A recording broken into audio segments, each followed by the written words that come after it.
Madame, Monsieur, bonjour, ravi de vous retrouver pour l'édition de ce jeudi 28 juillet. Nous nous intéresserons aujourd'hui aux nouvelles mentions obligatoires dans les conditions générales au 1er octobre 2022, à la fin de l'activité partielle garde d'enfants et personnes vulnérables et aux plus-values de cession de titres bénéficiant d'un abattement renforcé.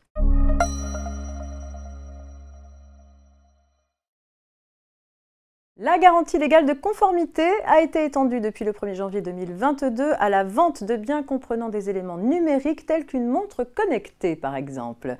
Une garantie spécifique a également été mise en place pour la fourniture de contenus ou de services numériques. Afin d'améliorer l'information du consommateur sur ces garanties, un décret impose aux vendeurs professionnels l'ajout de nouvelles mentions obligatoires dans ces conditions générales de vente. À compter du 1er octobre 2022, l'encadré informant le consommateur des différentes garanties qui s'offrent à lui lorsqu'il achète un bien devra ainsi mentionner notamment la durée de la garantie lorsque le produit vendu comporte des éléments numériques, l'obligation pour le professionnel de fournir toutes les mises à jour nécessaires au maintien de la conformité du bien et les sanctions applicables en cas de manquement du vendeur.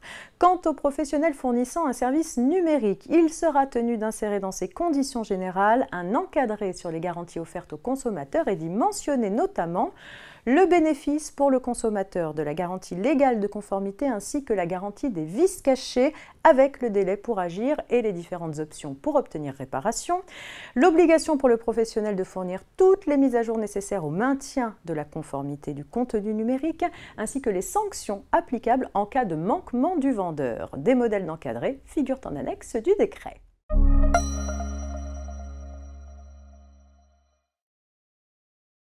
Dans le cadre de la crise sanitaire et depuis le 1er mai 2020, un dispositif permet de placer en activité partielle les salariés contraints de rester chez eux en raison de leur vulnérabilité au Covid-19 ou pour garder un enfant de moins de 16 ans ou handicapé faisant l'objet d'une mesure d'isolement, d'éviction ou de maintien à domicile et qui sont dans l'impossibilité de travailler et ou télétravailler. Ce dispositif, qui a évolué au fil du temps, permet à ces salariés qui n'ont pas d'autre choix que de s'arrêter temporairement de travailler, de bénéficier d'un revenu de remplacement. La date de fin de ce dispositif a été fixée en dernier lieu au 31 juillet 2022 au plus tard, ce que le ministère du Travail a confirmé dans son document questions-réponses sur ce thème. Ainsi, à partir du 1er août 2022, il ne sera plus possible de placer en activité partielle un salarié vulnérable ou un salarié devant garder un enfant.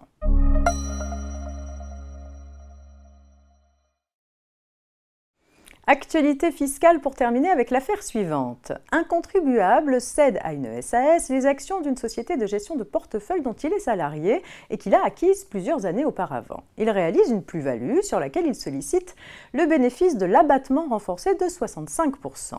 Le fisc refuse partiellement, estimant qu'une des conditions requises n'est pas satisfaite. En effet, il faut que l'actionnaire ne se voit accorder aucune garantie en capital par la société émettrice des titres cédés.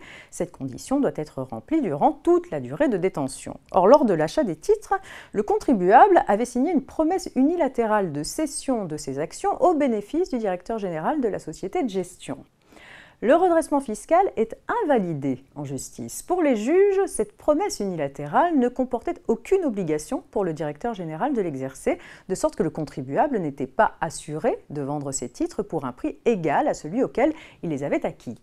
Cette promesse de vente ne pouvant être assimilée à une garantie en capital donnée par la société au cédant, il n'y avait donc pas lieu de lui refuser le bénéfice de l'abattement renforcé. Fin de cette édition, je vous souhaite une très agréable journée et à demain vendredi pour un dernier JT avant notre coupure estivale.